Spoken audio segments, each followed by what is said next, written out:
Hey, what's up, YouTube? I want to talk to you all about the link between alcohol and anxiety hangovers. We are all aware of hangovers after a long night of drinking or a day of drinking, waking up feeling kind of bad. But there's another aspect of hangover that is pretty common, especially with people that deal with anxiety. First off, many people that deal with anxiety and depression or any mental illness for that matter tend to abuse alcohol or drugs. That's not everybody, but I'm saying a lot of times those are correlated.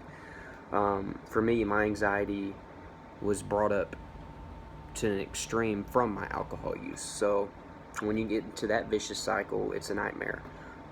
But I would wake up the next morning, and more so than a hangover, I would have this anxiety hangover. My nervous system was just completely shot, and alcohol affects the nervous system. I would wake up and I would be shaky. My depression would be at an all-time high, at the same time as my adrenaline pumping through my body would be at a big high. I would have all the physical symptoms of anxiety, chest pain, IBS, blood pressure. My mind would be going 100 miles an hour. I'd be regretting what I did last night, knowing that I'm going to do the same thing tonight. Anxiety hangovers are the worst. They're worse than regular hangovers. I'd rather puke in a bucket all day than have the kind of anxiety that I would go through whenever I experience an anxiety hangover. I've said anxiety hangover like 20 times already. I'm not done yet.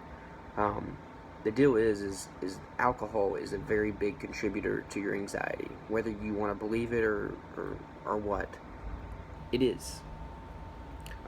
Alcohol doesn't make your anxiety any better. It might make it better when you're doing it, but the next day when you wake up, it is a nightmare.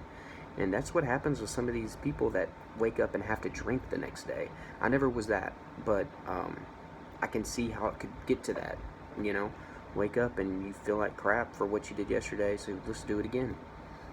And I would do that in some way. I would get up and feel like crap, and the next day, I'd start drinking again and do it again. And you don't know why you do it. You have to fix these addictions. You have to fix the alcohol problem, the alcoholism. You have to get that under control. Once you get that under control and you start doing cognitive therapy, positive thinking, dieting, exercise, doing some of these things, getting to bed early and getting enough sleep, that's going to disappear, especially anxiety hangover. But your anxiety in general will start to fade. I promise you. Once you cut out the alcohol, now I'll tell you that the first 2 to 3 weeks to a month, your anxiety will be kind of high, maybe even a little higher than normal, but it's worth it. Get through that. You will get through that, and then from there it's a steady fall. And if you decide to exercise and diet and self-meditate and take your vitamins and drink more water and fluids, take care of your body, your anxiety is going to go down even quicker. But just cutting out the alcohol right there, straight up, cutting out the alcohol is a big step in ending your anxiety. Hope you got something out of this, guys. Like this video, leave me a comment down below of your worst anxiety hangover experience. And subscribe to my channel. I got a lot of videos on anxiety, depression, how to beat that, panic disorder, alcoholism, drug abuse, things like that. Thanks a lot, guys. Have a good day.